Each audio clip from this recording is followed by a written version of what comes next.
कभी अगर किसी बॉलीवुड एक्टर को देखा हो तो उसकी एक मूवी रिलीज होती है एंड उसके बाद ही उसकी सेकेंड मूवी की जो कमर्शियल्स है वो आने स्टार्ट हो जाते हैं। इसका मतलब वो अपनी फर्स्ट मूवी के फाइनल राउंड पे जब था तो वो अपनी नेक्स्ट मूवी को ऑलरेडी 50% से ज्यादा शूट कर चुका था विदाउट बॉदरिंग अबाउट कि उसकी जो मूवी करंट वो जिस पे काम कर रहा है जो खत्म होने वाली है क्या उसका प्रोजेक्ट वो सक्सेसफुल रहेगा या नहीं, लेकिन वो अपने नेक्स्ट प्रोजेक्ट पे फोकस होता है। आज अगर हम बात करें जितने जितने एक्टर्स हैं बड़े बड़े, चाहे रणबीर कपूर हो गया या XYZ, इन लोगों की अगले 4 साल की सारी मूवीज लाइंड अप होती हैं, लेकिन क्या हमारा थॉट प्रोसेस इन सक्सेसफुल लोगों के जैसा है?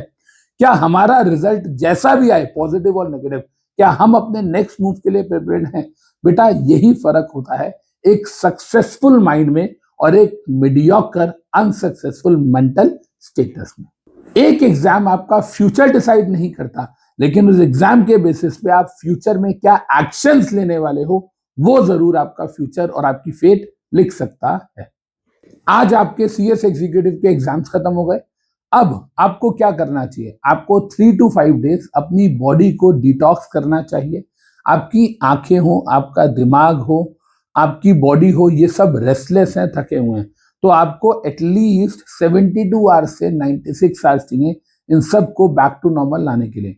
आप में से बहुत सारे बच्चे शायद आज अगर सोएंगे तो कल नहीं, सीधा परसों दोपहर को, डे आफ्टर टुमारो सो के उठेंगे, इतने ज्यादा हम अंदर से थके हुए हैं। लेकिन उसके बाद क्या?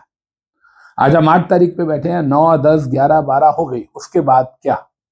चलो थोड़ी देर फैमिली के साथ बैठ जाओगे, एक आधी 2 बार घूमने चले जाओगे, what next? What after 1 week? Now this is the thing जहां पर आपको सोचना पड़ेगा एंड आपको समझने की जरूरत है।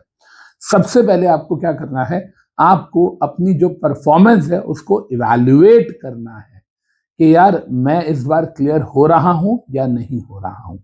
अगर आपको लगता है कि मेरे क्लियर होने के चांसेस हैं तो आपको इमीडिएटली नेक्स्ट मॉड्यूल पे शिफ्ट कर जाना है और आपको without bothering about your result, जो कि 25 अगस्त को आने हैं, जो एक बहुत बड़ा गैप है।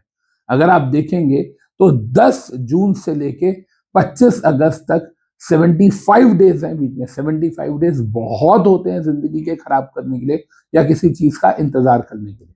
तो सर हमको क्या करना चाहिए? अगर हम पास हो रहे हैं, हमें लग रहा है, तो हमें इमीडिएटली मॉड्यूल 2 या हमने 2 दिया था तो 1 की कोचिंग स्टार्ट कर देनी चाहिए, चाहे जिस एकेडमी से हमने मॉड्यूल 1 की कोचिंग ली थी उसी से, या अगर हमें लगता है कि नहीं यार we have to take new mentor now और हमें लगता है कि नहीं यार हमें एक नई जर्नी या एक नए तरीके से हमें पढ़ाई करने की जरूरत है, तो you are the best evaluator for yourself. लेकिन सर अगर हमें लग ही नहीं रहा कि हम पास होंगे या 50-50 लग रहा है, अगर 50-50 लग रहा है तो भी आपको रिजल्ट की बॉदरेशन के बिना लग जाना है। 25 अगस्त को देखेंगे कि क्या होने वाला है। मतलब ये बच्चे कि हम इन 75 डेज के अंदर अपने नेक्स्ट मॉड्यूल की कोचिंग करेंगे एंड हम अच्छे से पूरी प्रिपरेशन करेंगे, ईमानदारी से इतनी ज्यादा प्रिपरेशन करेंगे कि 25 अगस्त को अगर हमारा रिजल्ट है तो 20 अगस्त तक हमारे 2 सब्जेक्ट्स, मान लो CMSL और ECIPL, कंप्लीट हो जाने चाहिए, ताकि जब हमारा 25 अगस्त को रिजल्ट आएगा तो हम देखेंगे हम स्टैंड कहां करते हैं। मान लो हमारा मॉड्यूल 1 क्लियर हो गया एंड मॉड्यूल 2 जो है उसके हमारे 2 सब्जेक्ट्स कंप्लीट हो चुके हैं, हमारी तो बल्ले बल्ले है, दिसंबर में वो देके भी क्लियर कर देंगे। लेकिन सर हमारा मॉड्यूल 1 क्लियर नहीं हुआ, देखिए नहीं हुआ तो हमारे कितने मार्क्स आए हैं जनाब? क्या हमारे 198 आए हैं, क्या हमारे 188 आए हैं, क्या हमारे 165 आए हैं, या हमारे 120 आए हैं?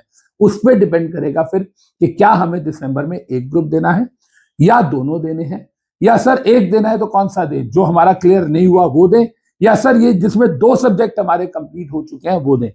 जैसा मैंने कहा कि आप जब तक अपने फ्यूचर को प्लान नहीं करोगे, आप अपने फ्यूचर को एग्जीक्यूट नहीं करोगे, तब तक आप अपना फ्यूचर नहीं बना पाओगे।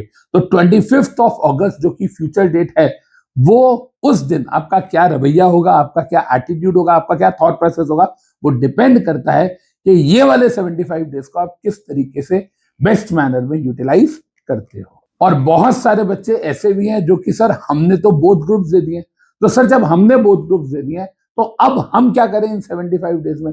बेटा एक चीज याद रखिए, थोड़े दिन पहले अगर आपको याद हो तो एक मेल वायरल हुई थी जिसके अंदर एक लड़की कह रही थी कि मेरे पास 50 मेडल्स एंड सर्टिफिकेट्स हैं, लेकिन मेरे पास कोई स्किल नहीं है और मुझे जॉब नहीं मिल रही। तो sir as a company secretary हमें कौन सी स्किल एक्वायर करनी चाहिए? मुझे बच्चे बोलते हैं सर हम टैली कर लें, हम ये कर लें। भाई साहब कुछ नहीं करना। हम कंपनी सेक्रेटरीज के लिए सिर्फ एक स्किल होती है, दैट इज इंटरप्रिटेशन स्किल। जितनी ज्यादा हमारी इंटरप्रिटेशन स्किल होगी उतना ही हमारा जो करियर है वो रॉकेट की स्पीड से चलेगा। लेकिन सर ये इंटरप्रिटेशन कहां से आती है? ये पढ़ाई से आती है। तो अगर आपने दोनों मॉड्यूल दे दिए हैं तो आपको कंपनी लॉ का एंड सिक्योरिटी लॉ का इन डेप्थ पढ़ाई करनी चाहिए। फिर से सर क्या बात कर रहे हो सर? बेटा अगर इंटरप्रिटेशन सीखनी है तो मुझे नहीं पता कि अभी आपने कंपनी लॉ 100 घंटे में किया है 150, लेकिन इंटरप्रिटेशन सीखनी है तो आपको 600 आवर्स में कंपनी लॉ पढ़ना पड़ेगा। आपको 150 से 200 घंटे लगा के खाली डायरेक्टर चैप्टर पढ़ना पड़ेगा if you really want to be the master of interpretation. थोड़ा सा प्रैक्टिकल एक्सपोजर्स की तरफ मूव ऑन करो। आसपास कोई कंपनी सेक्रेटरी अगर है तो आप उनके पास जाके एक बोलो वॉलेंटरली कि सर मैं थोड़े दिन आपके साथ काम करना चाहता हूं एंड मेरे लिए money is not a consideration. मैं तो सिर्फ जब तक मेरा रिजल्ट नहीं आ रहा तब तक मैं आपसे चीजें सीखना चाहता हूं। सर आप पैसे मत देना, मैं सिर्फ अपनी मर्जी से थोड़ा सा एनवायरनमेंट देखना चाहता हूं, द काइंड ऑफ वर्क देखना चाहता हूं। इससे मैं कह रहा हूं आपको कुछ और मिले या ना मिले, आपको एक इंसाइट मिलेगा कि कंपनी सेक्रेटरी का रियल काम क्या होता है एंड आप अपने करियर को लेके सिंसियर हो जाओगे।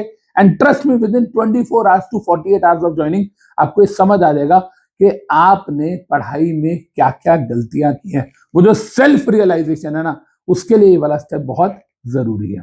और जिन बच्चों ने एक ग्रुप दिया है उनको तो मैं बोलूंगा कि दूसरे ग्रुप की तैयारी करो। आप सबको पता है कि हमारे जो बैचेस हैं वो 16 जून से आ रहे हैं, 16 जून से। एंड हम लोग जितना इन डेप्थ पूरा साल पढ़ते हैं आप देख सकते हो, रिव्यूज चेक कर सकते हो। हमारी जो गूगल ड्राइव है वो देखो, जो हमारे नंबर ऑफ आवर्स हैं लेक्चर्स वो देखो, बाकियों के भी देखो कि कितना ज्यादा डेप्थ का फर्क है, कितना ज्यादा इंटरप्रिटेशन का फर्क है।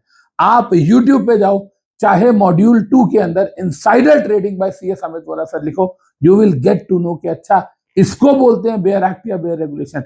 इस तरीके से लॉ को इंटरप्रेट किया जाता है।